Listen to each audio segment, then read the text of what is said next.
Ok, gloire à Dieu. Ok, alors, merci Seigneur pour cette prière qui vient du fond du cœur. C'est important de voir la famille réunie, la famille soudée. Dieu a d'abord créé une famille, un homme et une femme, et dans cette unité, il a dit qu'il domine, qu'il domine. Et c'est pourquoi je souhaite que tu domines, je le déclare dans le nom de Jésus, que l'ennemi n'arrive pas à s'initier dans ton foyer. Je déclare que tu es vigilant, que tu es un homme ou une femme de prière. Je le déclare dans ta maison, tu domines dans ta maison. Tu n'es pas visité par des esprits mauvais, des esprits de cauchemar qui se matérialisent par la pauvreté ou la maladie. Je déclare que tu es puissant parce que Dieu t'ordonne d'être puissant. C'est ce que je déclare sur ta vie. Mon frère, ma soeur qui me regarde ce soir, je n'ai pas ton visage en vue, mais en esprit, nous sommes unis et nous déclarons la victoire de Jésus. Écoutez-moi, pendant que nous sommes en train de prier, de nous acharner à la parole de Dieu, pendant que nous dédions tous nos cours avec assiduité, parce qu'on aurait pu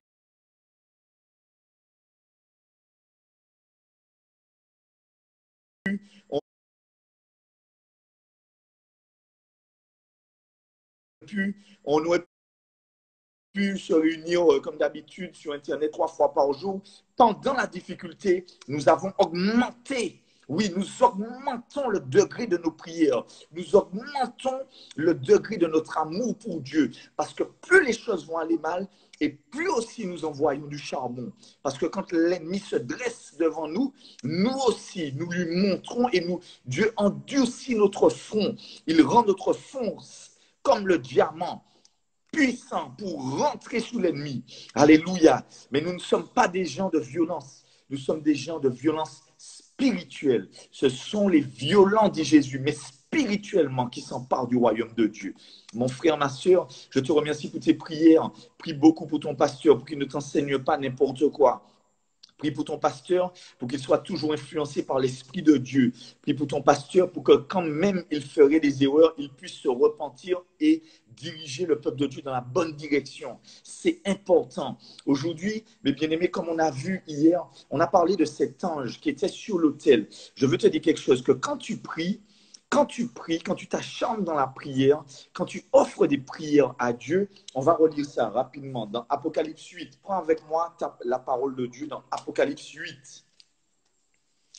Alléluia. Merci Jésus.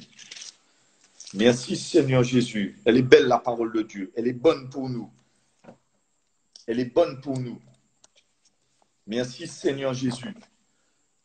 Pour demain soir, je voudrais que vous puissiez lire les 7 trompettes, les fléaux qui sortent des 7 trompettes, et que vous puissiez me donner votre opinion. Quand on va parler de la première trompette, vous pourrez écrire ce que vous pensez qu'il va se passer, comment on pourrait interpréter les choses, simplement. D'accord? Avec simplicité, 2-3 mots comme ça. Moi-même, pendant que je lis, je vais soit appuyer dessus, soit je vais essayer de corriger. Ça va créer une interactivité tant bien que mal, tant qu'on peut le faire. D'accord? Alors, ce soir, on va continuer à expliquer la fonction des anges. Parce que je crois que c'est important pour nous d'expliquer quand Dieu nous parle de son royaume, il a une manière de fonctionner, il a une manière de diriger les choses. Et c'est à nous aussi de pouvoir voir comment Dieu fonctionne pour que nous puissions nous en inspirer. C'est important. Seigneur, merci pour ta parole parce qu'elle est puissante. Alors, on a vu qu'il y a cet ange qui vient à partir du verset 2, Apocalypse 8, verset 2. Et je vis les 7 anges qui se tiennent devant Dieu. 7 trompettes leur fut donnée. Donc, les anges se tiennent devant Dieu. Vous savez, il y a 2 anges qui sont vraiment bien nommés dans la parole de Dieu. Et vous savez, moi je crois vraiment, et je ne veux pas m'avancer, mais les choses sont cohérentes quand je parle comme ça. Je crois vraiment que les anges, Dieu fonctionne énormément avec les anges. Je crois que toutes les actions spirituelles qui se font, même dans le ciel, sont avec les anges. Je m'explique. Quand on parle d'étoiles, ce ne sont pas des étoiles forcément, ce sont des anges qui sont considérés comme des étoiles. Quand on parle de chandeliers, ce sont aussi des anges, mais qui prennent la forme. En fait, c'est pour qu'on ait un visu sur ce qui se fait dans le ciel. Et quand on parle de lampes, les lampes, quand on parle de lumière, tout ça, c'est un langage pour que nous, en tant qu'humains, on puisse comprendre ce qui se fait. Quand on parle de lion, quand on parle d'êtres vivants, c'est pour qu'on puisse comprendre, mais Dieu fonctionne avec tout son gouvernement. Et il faut que tu comprennes que c'est important pour toi et moi d'adhérer à ce gouvernement. Il y a une manière de fonctionner avec Dieu. Il y a une manière dont Dieu agit. Il y a une manière dont il agit pour nous. Nous faisons partie de la famille de Dieu. Nous faisons partie du royaume de Dieu. Nous devons savoir que ceux qui sont avec nous sont plus nombreux que ceux qui sont contre nous. Nous devons faire le règne de Dieu. Nous devons faire le royaume de Dieu s'exercer sur la terre. S'exercer sur la terre. Nous devons travailler avec le royaume de Dieu. Et nous devons fonctionner. Quand on dit que ton règne vienne, c'est que nous sommes conscients des réalités célestes, de nos droits, des hiérarchies, de la puissance que Dieu exerce pour nous, de toute cette force qu'il y a dans le royaume de Dieu, pour que nous, dans nos prières, nous soyons efficaces, mais aussi conscients et remplis de foi. Nous savons que quand nous prions, nous demandons quelque chose, Dieu est capable d'envoyer ses anges pour nous. Nous ne prions pas les anges. Allons continuer à lire, et puis je vais essayer de développer. Parce que le plus souvent, j'ai des notes, mais pour garder le fil de l'esprit, une fois que je démarre sur quelque chose, j'aime bien continuer. C'est ce qu'on voit ce soir. OK. Cette trompette leur fut donnée. OK. Et un autre ange vint et se tint sur l'autel, ayant un encensoir d'or. On lui donna beaucoup de parfums, afin qu'il les offre avec les prières de tous les saints sur l'autel d'or qui est devant le trône. Et on a vu ce schéma que Moïse a reproduit sur la terre avec l'autel des parfums. On a vu le chandelier, on a vu la table de proposition, et puis le trône de Dieu qui est symbolisé par l'arche de l'alliance de l'Éternel, qui est, pour ainsi dire, le trône de Dieu. Ok, allons continuer. La fumée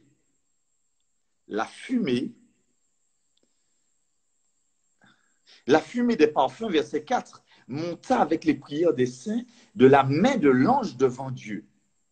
Et l'ange prit l'encensoir, le remplit du feu de l'autel et le jeta sur la terre.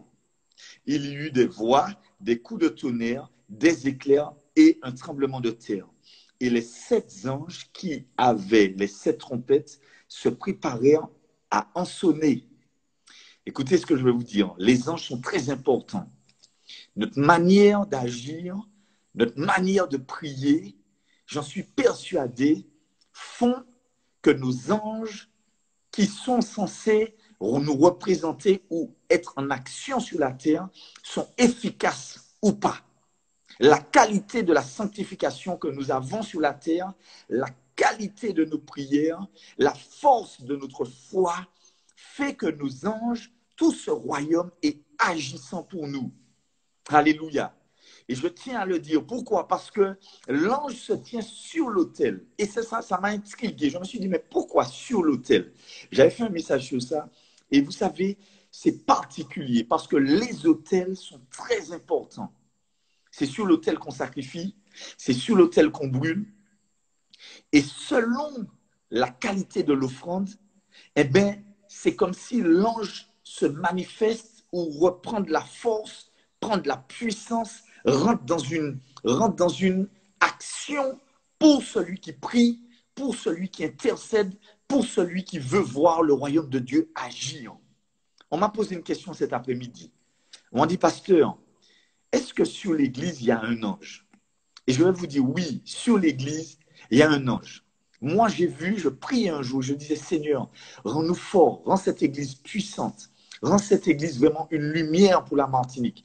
Aide-nous, Seigneur mon Dieu, à comprendre ton plan, à comprendre tes projets, à comprendre ce que tu veux pour que nous, ensemble, nous soyons forts pour la gloire de ton nom. Je suis en train de prier, de jeûner avec intensité en ces temps-là. Je venais de faire une semaine et je suis en train de prier, de prier, de prier. Et tout d'un coup, j'ai eu un flash. Je voyais notre église et sur notre église, il y avait un fil en diamant avec plusieurs petits diamants collés, collés, collés, collés, collés, collés comme ça. Et sur l'église, en haut dans le ciel, il y avait un ange énorme, mais énorme. Tout son être était blanc. Tout son être était blanc. Et il émanait pourtant, il était comme s'il était un noir. Donc je pense que le Saint-Esprit m'a donné des images de choses qui sont réelles spirituellement. Voilà. Et c'est pourquoi l'enfant de Dieu doit savoir qu'il y a des anges qui sont devant Dieu. Aïe, aïe, aïe. Le Seigneur Jésus a dit, malheur à celui qui ferait du mal à un de ses petits, parce que leurs anges sont devant Dieu. C'est pour ainsi dire que quand tu es dans l'innocence, quand tu es dans la fragilité, quand tu es reposé entièrement, un enfant n'a pas de capacité, énormément de capacité par lui-même. Mais la défense qui est devant lui, la personne qui parle devant le trône est près de Dieu. Alléluia. Alléluia. Écoutez, quand Zacharie a commencé à prier, il est rentré intercéder, il y avait un ange qui se tenait près de l'autel. C'est-à-dire que l'ange est là pour récupérer les prières. On dit qu'il y a 7 lampes ardentes devant le trône de Dieu.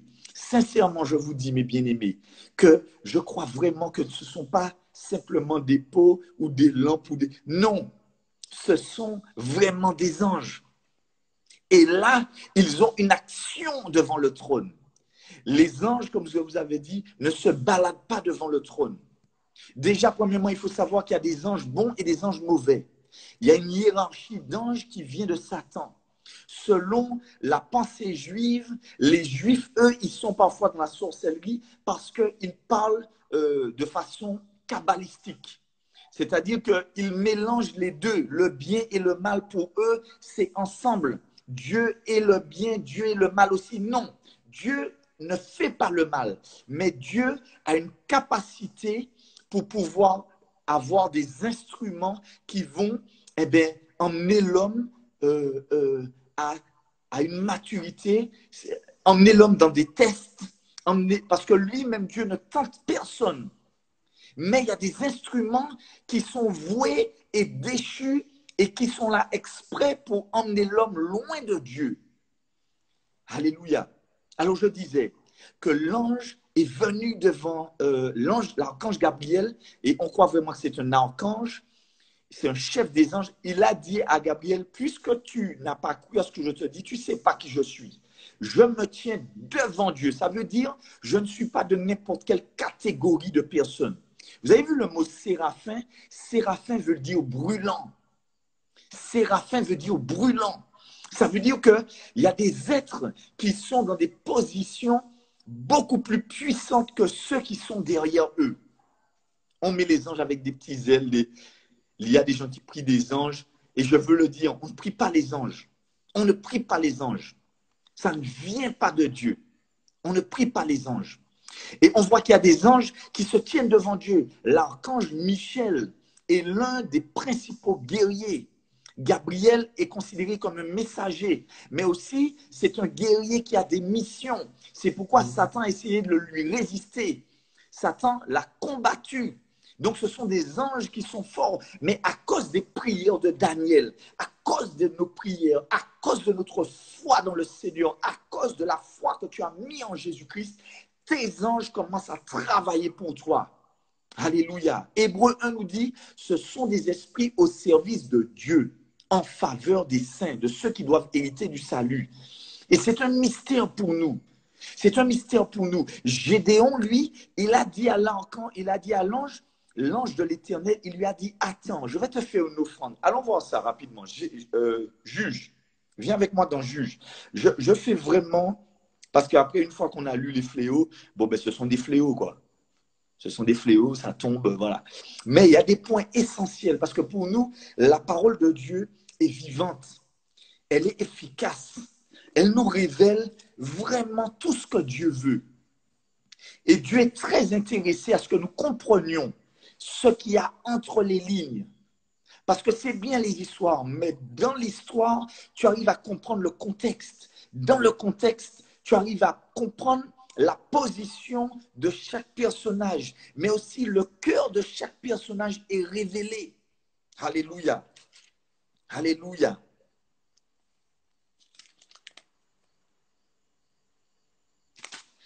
Juge 6. Juge 6.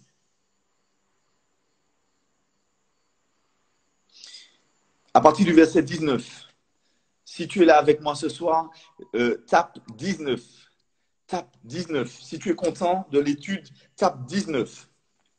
J'espère que ça va pour chacun d'entre vous. J'espère que vous êtes contents de partager la parole de Dieu. J'espère que vous êtes heureux de partager la parole du Seigneur. Vous avez vu, je fais l'effort, j'ai pris quelques images et puis j'envoie ça comme ça fait vraiment authentique. Ça fait live and direct. Voilà, les jeunes étaient en train de rigoler hier soir sur ce que je disais. Voilà, en tout cas, soyez bénis et fortifiés. Je suis vraiment content. On est là pour étudier. Séraphin veut dire brûlant. Ça veut dire qu'il y a des êtres qui sont dans des positions beaucoup plus puissantes que ceux qui sont derrière eux. On met les anges avec des petits ailes. Il y a des gens qui prient des anges. Et je veux le dire, on ne prie pas les anges. On ne prie pas les anges. Ça ne vient pas de Dieu. On ne prie pas les anges. Et on voit qu'il y a des anges qui se tiennent devant Dieu. L'archange Michel est l'un des principaux guerriers. Gabriel est considéré comme un messager que Dieu a dit. Nous croyons que son système est basé comme ça, basé sur la parole de Dieu. Je sais que quand je prie, je sais que les anges sont au travail avec moi. Je sais qu'ils montent et qu'ils descendent. Plus je me sanctifie, plus je sais que mes anges sont puissants, plus je sais que quand je jeûne, je sais qu'il y a une action qui se fait. Non seulement mes prières activent, mais Dieu répond. Et l'ennemi ne peut pas nous toucher. Il ne peut pas nous accuser. Ah ouais, il a prié là comme ça, ah ouais, il a prié là comme ça, mais gardez la vie. Gardez la vie. On voit ça. Gédéon, verset 19. Alléluia. Alléluia. Gédéon entra, prépara un chevreau et fit avec un épha de farine des pains sans levain. Il mit la chair dans un panier. Ceci est mon corps. Ceci est mon corps. Ceci est mon sang. Vous allez voir, le jus, c'est le sang. Il mit le jus et le jus dans un pot et les lui apporta sous le térébinthe et les présenta. Térébinthe, il y a quelqu'un qui m'a dit, pasteur, j'ai entendu térébinthe dans mon esprit. Un térébinthe, c'est un arbre qui symbolise la reconstruction. Ce seront des térébinthes, ça veut dire ce sont des arbres forts, des arbres bâtis qui servent à la construction. Ils rebâtiront sur d'anciennes ruines. Et c'est ça, quand l'Esprit du Seigneur est sur toi, comme Gédéon, tu rebâtis, tu sauves des gens, tu sais parler de Dieu, tu es rempli de l'Esprit Saint, tu fais plus de bien que de dégâts. Ah oui, parce qu'il y a des chrétiens qui connaissent beaucoup de choses, mais ils font beaucoup de dégâts. Ils font beaucoup, beaucoup de dégâts. Et c'est pourquoi ton témoignage donne un poids à ce que tu fais, à ce que tu dis. La manière dont tu vis donne un poids à l'évangile, donne un poids. Et c'est pourquoi, mes bien-aimés, je vous dis, ce temps que nous vivons, c'est un temps de sanctification. C'est un temps où on se sanctifie, on est pur dans les détails. On se détache de tout ce que Dieu n'aime pas. Et c'est pourquoi j'ai vraiment à cœur de parler sur la sexualité. Ça va faire du bien à beaucoup. Parce que Satan se sert énormément de la sexualité, des désirs sexuels, pour corrompre le peuple de Dieu, pour détruire les maisons, détruire les églises. Combien d'églises ont été détruites alors qu'il y avait de forts appels sur la vie des enseignants, des pasteurs. Pourquoi? Pourquoi? Parce que le péché sexuel ronge. Satan sait que c'est très fort. Je ne vais pas équiper les dessus ce soir. Térébinthe, des arbres puissants pour reconstruire et les présenta. Donc, Gédéon est en train de faire une offrande. Il est en train d'offrir à Dieu le jus, la chair, la viande. Il est en train d'offrir et les pains sans levain. Ça veut dire sans péché. Il est en train d'offrir une prière à Dieu. Il est en train de dire, oui Seigneur, tu m'as choisi, mais je veux être investi. Je veux être sûr que c'est toi qui m'envoies. Attends, là, je vais faire mon offrande. Et là, qu'est-ce qui se passe? Verset 20, l'ange de Dieu lui dit, prends la chair et les pains sans levain, pose-les sur ce rocher et répands le jus. Et il fit ainsi. L'ange de l'Éternel avança à l'extrémité du bâton qu'il avait à la main et toucha la chair et les pains sans levain. Alors, il s'éleva du rocher un feu qui consuma la chair et les pains sans levain. Et l'ange de l'Éternel disparut à ses yeux. Gédéon, voyant que c'était l'ange de l'Éternel, dit, malheur à moi, Seigneur éternel, car j'ai vu l'ange de l'Éternel face à face.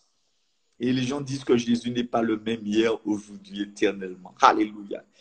Alléluia. Et l'Éternel lui dit, sois en paix, ne crains point, tu ne mourras pas. Gédéon bâtit là un autel à l'Éternel et lui donna pour nom l'Éternel paix, Jéhovah Shalom. Il existe encore aujourd'hui à Ofra. L'autel est très important. Ce que tu es en train de bâtir va déterminer la puissance qui sera dégagée de par ta vie, ta domination. L'autel, c'est pour la domination, c'est pour dominer. On implante des autels, c'est pour dominer. Nous sommes sauvés, c'est vrai, mais tu rentres dans des dimensions quand tu offres ta vie. Vous croyez quoi? Que Dieu est resté là, il a dit, bon, je choisis celui-là, je ne choisis pas celui-là. Non, non, non, non. Non, non, non. Dieu ne fait pas d'acception de personne. Non, non, non, non, non. Ça veut dire que plus tu sais offrir, plus tu sais te détacher de choses, plus tu es violent dans ton amour pour Dieu, et plus Dieu va t'utiliser. Il va te doter. Ah oui, il va t'équiper. Je ne connais personne qui s'est livré totalement à Dieu et qui n'a pas reçu de récompense de la part de Dieu. C'est pas vrai. C'est pas vrai. Même Caleb n'était pas choisi pour être un prince dans sa région. Mais quand il avait décidé de servir l'Éternel, il a dit, Dieu nous a dit d'aller, il n'y avait que lui et Josué, 2 personnes.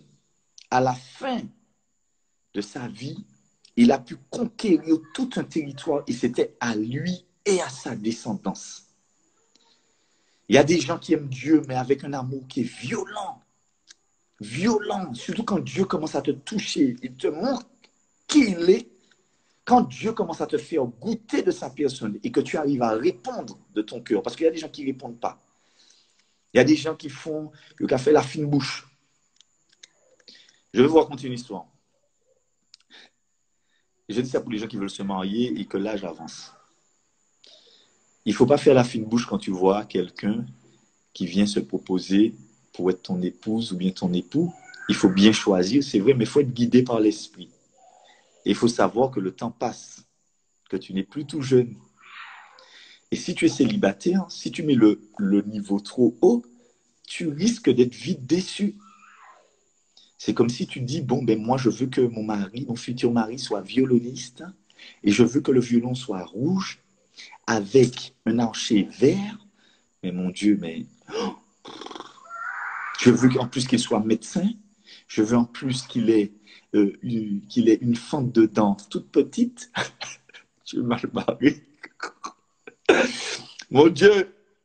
Donc, c'est pourquoi un moment pour se réaliser. Parce qu'en fait, quand tu te maries, c'est pour te réaliser. C'est pour développer le potentiel qu'il y a en toi. Parce que tu vas devenir un époux, une épouse, ensuite un papa, une maman. Oui, c'est pour développer tout ce que tu veux. C'est pour te développer, c'est pour développer la personne qui est en toi. Il faudra qu'on parle du Olam Abad. Ça veut dire du monde futur. Enfin, bref, je reviens sur ça. Je reviens sur ce que je disais. Je disais que à un certain moment,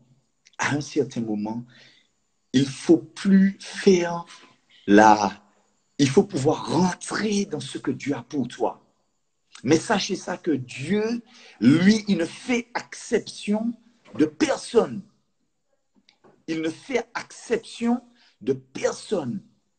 Plus tu vas donner à Dieu, et plus Dieu va te donner. Mais Dieu avait vu la particularité du cœur de Gédéon. Et la Bible nous dit bien que quand il a déposé son offrande sur l'autel, l'ange, ça s'est brûlé et l'ange de l'Éternel lui est apparu.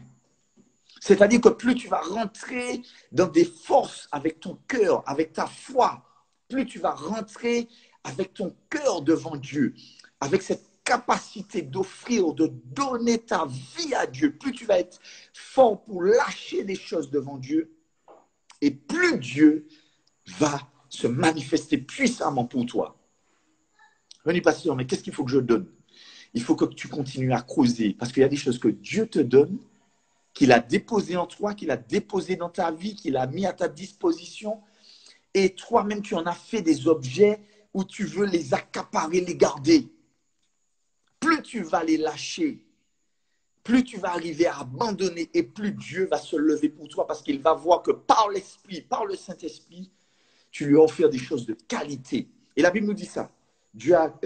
Gédéon a bâti un autel quand il a offert. On va voir un autre passage. Allons dans 1 roi.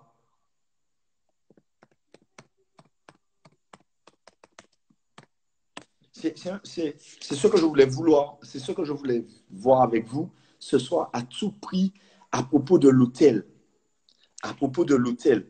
Alors, je n'ai pas noté, mais ça va me revenir. 1 roi.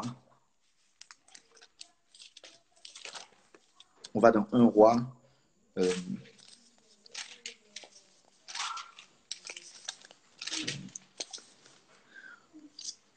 1 roi 13.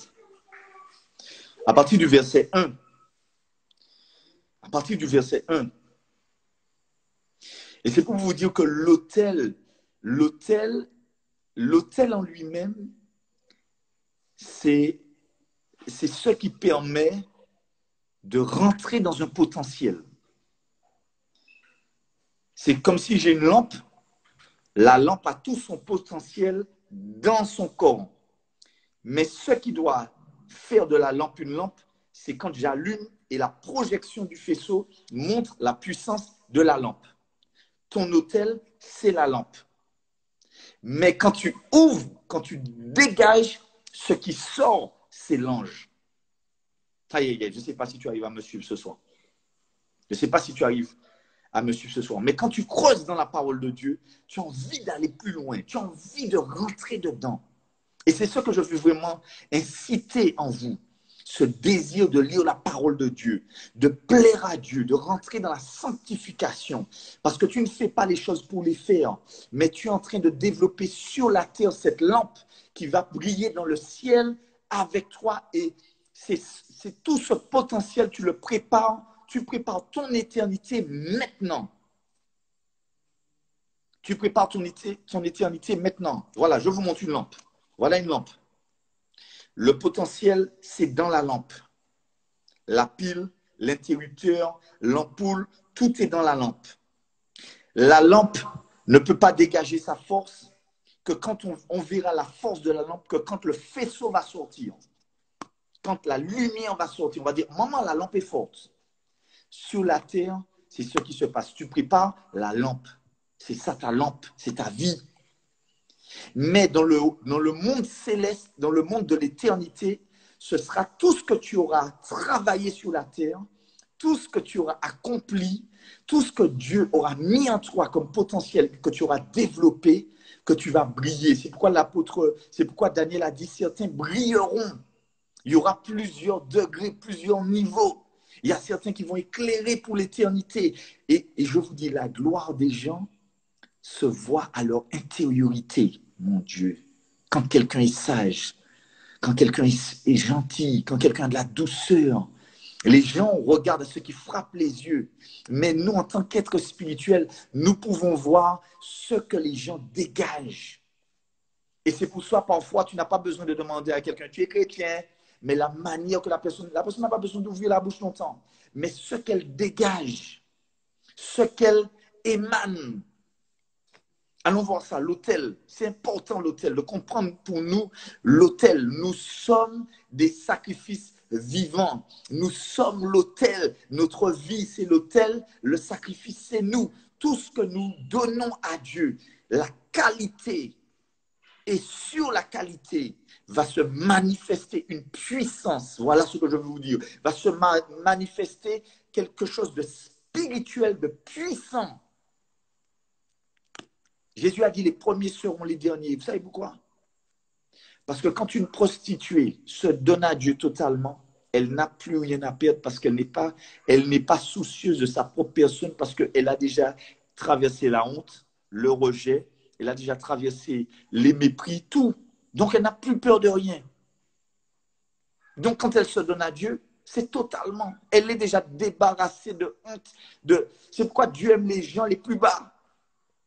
Les gens qui ont tout perdu parce qu'ils n'ont plus rien à perdre. Ils ne sont attachés à rien sur la terre.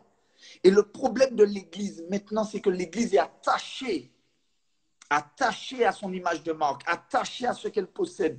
On n'a pas assez épuré, on n'est pas arrivé à l'essentiel rapidement. On a voulu copier le monde. Mais ce que Dieu désire, c'est l'authenticité, pas la fioriture. Ceux qui travaillent avec moi le savent, que je suis contre la fioriture. Parfois, ils se demandent, mais pasteur, mais qu'est-ce que tu appelles fioriture? Parce que nous, on trouve ça bien. Alors que, je vous dis, mes bien-aimés, dans l'esprit, on ne peut pas l'expliquer forcément. Il y en a très peu des pasteurs qui arrivent à rentrer en profondeur. Et c'est pourquoi, quand ils expliquent les choses, ils détaillent tellement bien que c'est captivant. Il y a de ceux qui le font super bien. Je ne vais pas nommer de nom, puisque je ne veux pas faire de pub. Volontairement, il faut quand même que je surveille l'Église de Dieu. Mais il y a certains qui le font très, très bien. Et c'est ce développement-là. Jésus, quand il développait la spiritualité, il donnait des paraboles qui arrivaient à pointer le doigt exactement. Aïe, aïe, aïe. C'est un autre sujet encore ce soir. Quand Jésus est en train de parler, il dit aux pharisiens que celui qui a péché lui jette la première pierre en parlant de la prostituée. Le Seigneur Jésus est trop fort. Il se met à terre et puis il commence à écrire les péchés des gens. Impudicité, mensonge, tromperie, adultère. Et quand ils voient ça, leur conscience, quand ils lisent ce que Jésus est en train d'écrire, leur conscience est frappée. Ils se disent, nous coller. Ça veut dire que la manière que le Seigneur Jésus vivait, par le Saint-Esprit, il avait une capacité à rentrer en profondeur et à travailler les cœurs. C'est celui qui travaille les cœurs, c'est le potier, c'est le jardinier. Marie de Magdalene a vu un jardinier. Dieu est un jardinier. Il a planté un jardin en Éden. Oh là là, ça va loin, ça va loin. Ça va loin. On continue sur l'autel parce que là, on va partir en venir sur des choses. Ok. 1 Roi 13. Voici un homme de Dieu arriva de Juda à Bethel. La parole de l'Éternel pendant que Jéroboam était un roi méchant. Ils avaient introduit l'idolâtrie. Et là, sur l'autel, vous avez vu même les satanistes. Vous croyez quoi? Pendant que l'Église est confinée là, pendant que l'Église est en train de se dire, ah, corona, pendant qu'il y a des distractions partout, vous croyez quoi? Les satanistes, vous pensez qu'ils sont là comme ça? Non, mais je vous pose la question. Vous pensez que les satanistes sont là, corona, vidéo par là, vidéo par ci? Vous pensez vraiment ça? Sincèrement. Pendant que l'Église s'amuse là, qu'est-ce que vous pensez que les satanistes font? Quand on dit de faire des journées, de se lever le matin tôt à 4 heures, pourquoi on dit ça? Vous pensez que c'est pour faire joli? Vous pensez que j'aime pas mon lit, et puis hop, je me lève, je me dis, allez, on va amuser l'église à 4 heures du matin. Vous pensez qu'on fait 3 fois par jour, la prière, c'est pour faire quoi? C'est pour que nos cœurs connectés à Dieu puissent repousser les attaques de l'ennemi. Parce que si tout le monde fait comme nous, sur la terre, spirituellement, il y a un impact. Et je suis content parce que le Seigneur m'a prouvé que j'avais des faux raisonnements. En 2 semaines de confinement, plus de 1000 1200 abonnés qui commencent à nous suivre. Et je les bénis tous au nom de Jésus pour cet engouement pour la parole de Dieu. Parce que ça crée une balance. Dieu a dit, s'il y avait seulement 10 justes, je ne vais pas détruire la terre. Ça veut dire que c'est notre action, notre engouement pour Dieu, notre sanctification qui fait que dans le monde spirituel, on renverse toutes les décisions célestes. Et c'est pourquoi nos autels sont importants. Nos vies sont des autels. Nous sommes des autels. Nous faisons monter vers Dieu des prières. Jéroboam, qu'est-ce qu'il était en train de faire? Il se tenait à l'autel pour brûler des parfums. Il faisait monter des prières aussi pour ses dieux. Et là, un homme de l'Éternel est descendu. Un homme de l'Éternel est descendu parce que Dieu va toujours susciter ces hommes. Mais des hommes intègres, droits, carrés, qui aiment les choses de Dieu, qui n'ont pas peur de dire la vérité, qui sont prêts à affronter les consciences, affronter les vaines pensées des gens. Moi, je n'ai pas peur de vous dire les choses. Et je ne veux pas céder à quoi que ce soit. Même s'il faut fermer l'église, je vous ai déjà dit ça. Et je le dis avec rage, c'est pour être sûr que je n'ai peur. Si Dieu me révèle des choses qu'il faut changer dans l'église, je le ferai. Même si on se retrouve à 10. C'est sûr et certain. Parce que moi, je tiens à mon salut. Écoutez ce qui se dit au verset 2. Il cria contre l'autel. Donc un homme de Dieu arrive et pendant que Jéroboam est en train de faire des bêtises, en train d'offrir ses prières, lui-même il se dresse. Il dit, il cria contre l'autel par la parole de l'Éternel. Il dit, autel, autel. Donc il parle à l'autel. Il parle à l'autel. Ça veut dire à ce qui permet de faire le sacrifice. Mais d'après vous, il ne parlait pas un morceau de bois, ni un morceau de fer, ni une table sur laquelle on dépose des sacrifices. Mais non, il ne parlait pas d'un autel physique. Il était en train de parler à l'entité qu'ils étaient en train de nourrir sur les sacrifices. Parce que le sacrifice donne de la force. Aïe, aïe, aïe, aïe, aïe. Ainsi parle l'Éternel. Voici, il naîtra un fils de la maison de David. Son nom sera Josias. Il émolera sur toi des prêtres, des hauts lieux qui brûlent sur toi des parfums, et on lui brûlera sur toi des ossements d'hommes.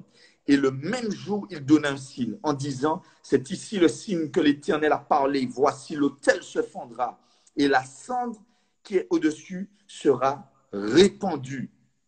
Lorsqu'il a fait ça, le roi, l'ange de la main, il a dit, arrêtez-le sur l'autel. Pendant qu'il a fait ça, comme l'autel était en train d'être frappé, l'ange qui était sur l'autel était en train d'être frappé, la main a aussi été frappée. Cric, sa main restait coincée. Il a dit, prie Dieu pour que ma main revienne vers moi. Lisez la suite.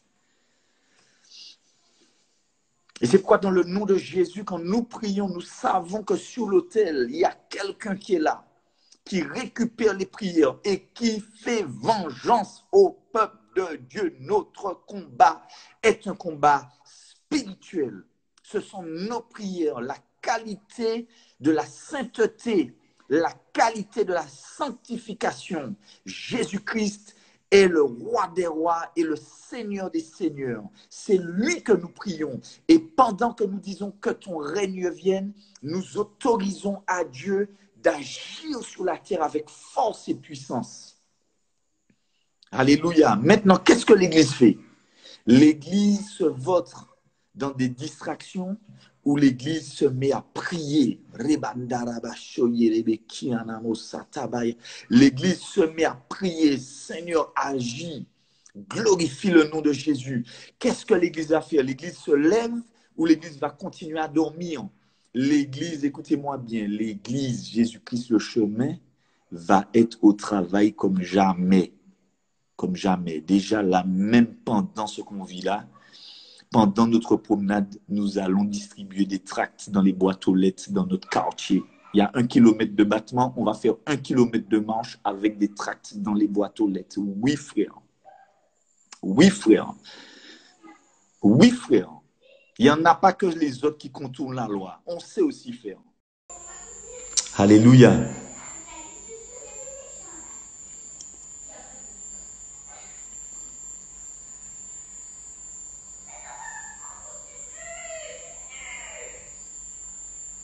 Alléluia.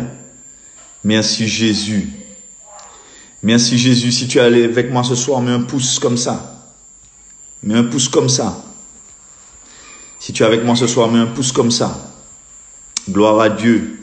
Merci Seigneur. Je vais terminer simplement. On va terminer simplement. Simplement, merci Jésus. Merci Jésus. Alléluia. Merci Seigneur Jésus, tu es avec nous. Tu vas nous fortifier Seigneur. Tu vas nous fortifier Jésus. Tu vas nous faire grâce Seigneur Jésus. Alléluia, merci Seigneur. Alléluia, merci Jésus. Rien ne nous séparera de l'amour de Dieu manifesté en Jésus-Christ. Alléluia. Avec beaucoup de sagesse, avec de l'intelligence, actif dans la prière. Nous ne laissons pas les satanistes travailler sans que l'Église travaille. L'Église prie. L'Église est une église de travail, de prière. Ça nous permet de remettre au goût du jour nos enfants, de remettre au goût du jour notre vie spirituelle avec nos enfants. Ça nous permet de les instruire dans la connaissance de Dieu. Oui, c'est le moment pour nous. C'est le moment pour nous d'être forts avec le Seigneur, d'être puissants avec le Seigneur Jésus. Les anges sont pour nous. Ils sont avec nous. Nous ne prions pas les anges, mais nous sommes conscients de l'action de Dieu. Nous sommes conscients du royaume qui nous appartient. Alléluia. Et c'est pourquoi j'encourage tous ceux et celles qui me regardent ce soir, qui regardent ces temps d'émission qu'on fait. Mes bien-aimés, sanctifiez-vous. Oui, sanctifiez-vous. Sanctifiez-vous. Je vais parler de la sexualité. Je pense demain matin vers 9h, je le crois. Sanctifiez-vous. Sanctifiez-vous. Le Seigneur sera honoré. Il va recueillir les prières. On travaille en profondeur. On travaille à notre amour les uns pour les autres, à la qualité. Si vous savez que vous péchez, si vous savez qu'il y a des choses qui ne vont pas dans vos vies, repentez-vous. Ne laissez pas la mort vous cueillir sans avoir fait la paix avec Dieu. Il faut faire la paix avec Dieu. Il ne faut rien laisser sur les côtés. Alléluia. Priez pour le pasteur. Priez pour son épouse, ses enfants. Nous ne sommes pas parfaits. Nous avons besoin de prier les uns des autres. Je vous emmène une dernière fois avec nous. On va lire la suite des trompettes. Apocalypse 8, verset 8. Apocalypse 8, verset 8. Le deuxième ange sonna de la trompette et quelque chose comme une grande montagne embrasée par le feu fut jeté dans la mer. Le tiers de la mer devint du sang. Donc ce sont les anges qui agissent sur la terre. Il y a des allées et venues. Il y a des allées et venues sur la terre. Parce qu'avec nos prières, il y a des êtres, il y a des puissances qui sont envoyées pour nous aider, nous secourir. Et c'est à nous de prier. C'est à nous d'intercéder jusqu'à ce que nous voyions la gloire de Dieu. Jusqu'à ce que nous voyions la gloire de Dieu. Prions, mes bien-aimés. Je vous dis, prions pour notre nation. Il faut prier. Le troisième ange sonna de la trompette et tomba du ciel une grande étoile ardente. Comme un flambeau, elle tomba sur le tiers des fleuves et sur les sources des eaux. Le nom de cette étoile est Absinthe. Le tiers des eaux fut changé en absinthe et beaucoup d'hommes moururent par les eaux parce qu'elles étaient devenues amères. Verset 12. Le quatrième ange sonna de la trompette et le tiers du soleil fut frappé ainsi que le tiers de la lune, le tiers des étoiles, afin que le tiers en soit obscurci. Le jour perdit un tiers de sa clarté et la nuit de même. Je regardais, j'entendis un aigle qui volait du ciel et disait d'une voix forte: malheur, malheur, malheur aux habitants de la terre et à cause des autres sons de la trompette que les trois anges vont faire retentir. Chapitre 9, le cinquième ange sonna de la trompette et je vis une étoile qui était tombée du ciel. La clé du puits de l'abîme lui fut donnée. C'est pas une étoile. C'est un ange. Puisqu'il prend la clé. On lui donne. Donc ce sont des images. Verset 2. Et elle ouvrit le puits de l'abîme. Et il monta du puits une fumée comme la fumée d'une grande fournaise. Et le soleil et l'air furent obscurcis par la fumée du puits. Des sauterelles sorties de la fumée et se répandirent sur la terre. Il fut donné le pouvoir, comme le pouvoir ont les scorpions. On aura le temps de développer ça. La 6e trompette, verset 13. Apocalypse 9, verset 13. Le 6e ange sonna de la trompette et j'entendis une voix venant des 4 cornes de l'autel d'or qui est devant Dieu et disant au 6e ange qui avait la trompette, délie les 4 anges qui sont liés sur le grand fleuve de l'Euphrate. Donc on voit que des anges ont une hiérarchie. Et on va en parler demain par la grâce de Dieu. Lisez les trompettes. Lisez les trompettes. D'accord? Lisez les trompettes. Voilà, on va s'arrêter là pour ce soir. En tout cas, ce que je voulais dire, c'est qu'il y a eu 7 trompettes pour délivrer Jéricho. Il fallait faire tomber le royaume de Jéricho. Et c'est ce que Dieu est en train de faire. Il est en train de faire tomber à travers ces 7 trompettes le royaume de l'ennemi. Ah oui, parce que ce sont les hommes qui font que le royaume de l'ennemi fonctionne. Mais oui, donc il faut juger les hommes pour que Satan puisse être détruit. Mais oui, pour qu'il perde sa force. C'est nous qui donnons la force au royaume de Dieu, c'est nous qui donnons la force au royaume de l'ennemi. Satan a dit, tout cela m'a été donné. Pourquoi et quoi? Quand un chrétien abandonne, il donne l'accès à l'ennemi. Quand un chrétien ne prie pas, il donne l'accès à l'ennemi. Il lui dit, ben vas-y. Quand un père de famille ne prend pas ses responsabilités, il dit, ben vas-y, ronge ma famille, ronge mes enfants, ronge ma femme, ronge, vas-y.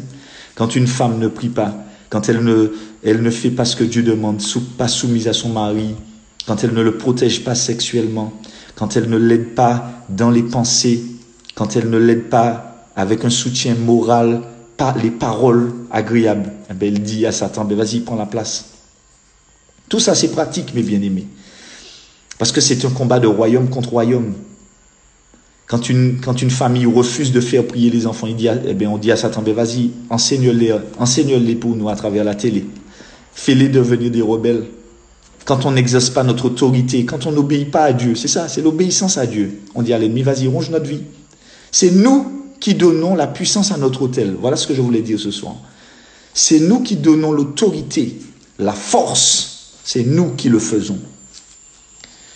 Mais bien aimés, que le Seigneur vous bénisse, qu'il vous encourage, qu'il vous fortifie, que toute la gloire soit rendue à notre Dieu, qui est le berger de nos âmes.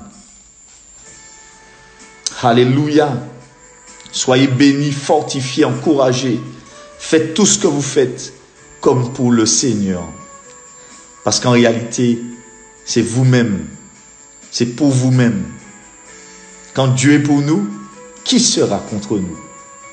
Alléluia. Soyez bénis, fortifiés et continuez dans la prière. On se retrouve demain matin, 4 heures. Samedi, on a notre journée de prière, notre journée de jeûne. Dimanche matin, on se retrouve pour le culte. On continue l'action. Et à partir de lundi, on aura une stratégie d'église. Une stratégie d'église. Vous pensez bien que nous aussi, nous sommes des stratèges. Alléluia. Maranatha. Jésus revient. Maranatha. Le Seigneur Jésus revient. Nous nous fortifions. Nous nous encourageons. Vous me manquez aussi. Soyez tous bénis. Et puis, passez de bons moments en famille. Aimez-vous. Développez la qualité de vos vies. Comme ça, vos prières seront puissantes. L'apôtre Pierre a dit que l'homme peut faire obstacle à ses prières s'il maltraite sa femme. Ça risque de faire des obstacles à nos prières. Ne faisons pas obstacle à nos prières, mais laissons nos prières agir pour nous. Alléluia. Maranatha. Que le Seigneur vous bénisse. Passez une excellente soirée. À bientôt. À bientôt. Bye bye.